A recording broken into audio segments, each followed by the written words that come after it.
Dieu ne condamne personne. Lorsque j'étais enfant, je vivais dans une maison dans laquelle j'entendais parler de Dieu. Durant ces années de mon enfance, je ne comprenais pourtant pas pourquoi tout allait si mal autour de moi, dans ma propre famille, alors que mes parents disaient croire en Dieu. J'ai donc eu ce sentiment d'incompréhension pendant longtemps.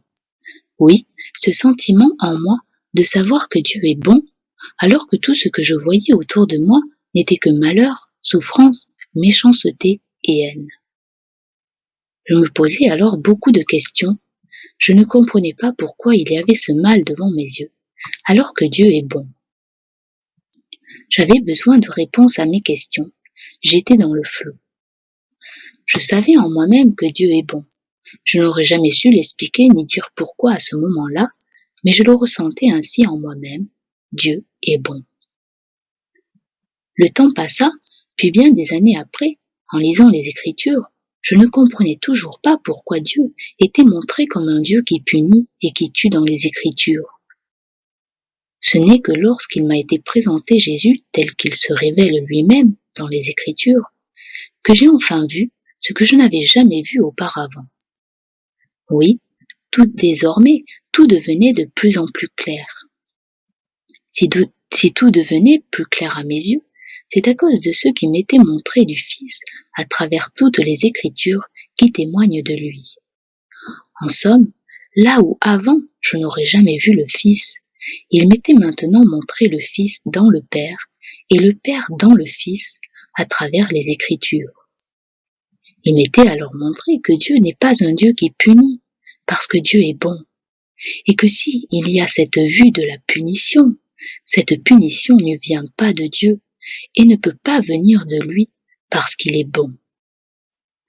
Je comprenais alors peu à peu que ce n'est pas Dieu qui punit, mais que c'est parce que l'homme demeure hors de ce que Dieu lui donne gratuitement depuis toujours, que l'homme ne demeure donc pas à l'intérieur de ce qui est bon de Dieu. Ce n'est donc pas une punition venant de Dieu dans ce cas. Mais lorsque je lisais les Écritures, j'avais ce sentiment en moi que Dieu condamnait les gens. Puis, c'est lorsqu'il m'a été montré sa bonté, son amour et sa justice que je ne pouvais plus croire en ce Dieu qui condamne. En effet, au plus Jésus se faisait connaître à moi, au plus je voyais combien le Père est bon à travers lui. Plus je voyais la bonté de mon Seigneur et Dieu, et plus tout ce que je croyais faussement sur lui disparaissait de devant mes yeux. Combien j'ai aimé voir mon Seigneur et Dieu tel qu'il se présente réellement à travers les Écritures. J'avais désormais les réponses aux questions que je me posais étant petite, et je n'étais plus dans le flou à présent, parce que je pouvais voir maintenant que tout ce qui pousse l'homme à la haine, à la souffrance et au mal ne vient pas de Dieu. Oui, il m'était montré qu'en Dieu, il n'existe aucune souffrance, aucune haine et aucun mal. Et qu'en Dieu, il n'existe aucune condamnation, aucune punition, ni aucune menace. Ainsi, combien il est bon de voir que Dieu fait pleuvoir son soleil sur les justes et sur les méchants, et de voir que Dieu n'est pas venu pour perdre les âmes, mais pour les sauver. En effet, si Jésus parle ainsi, et que le Fils est dans le Père, et le Père dans le Fils, peut-il y avoir une différence entre les paroles de Jésus et les paroles de Dieu? Non, car le Fils montre le Père à travers lui, et par tout ce qu'a dit Jésus, il a ainsi montré tout ce que le Père est de par nature. Un Sauveur qui manifeste depuis toujours sa justice, sa bonté et son amour envers tous. La bonté de Dieu m'attirait alors davantage à voir qui est Dieu encore plus à travers les Écritures. Moi qui depuis petite ne comprenais rien au fait qu'il existe un Dieu alors que tout allait si mal autour de moi, j'étais désormais amenée à voir combien Dieu est bon envers tous, sans exception. Il m'était alors montré que la bonté de Dieu est infinie et que Dieu se donne gratuitement depuis toujours, sans que l'homme n'ait à le mériter ou à faire quelque chose pour bénéficier de la bonté de Dieu et de tout ce qu'il est.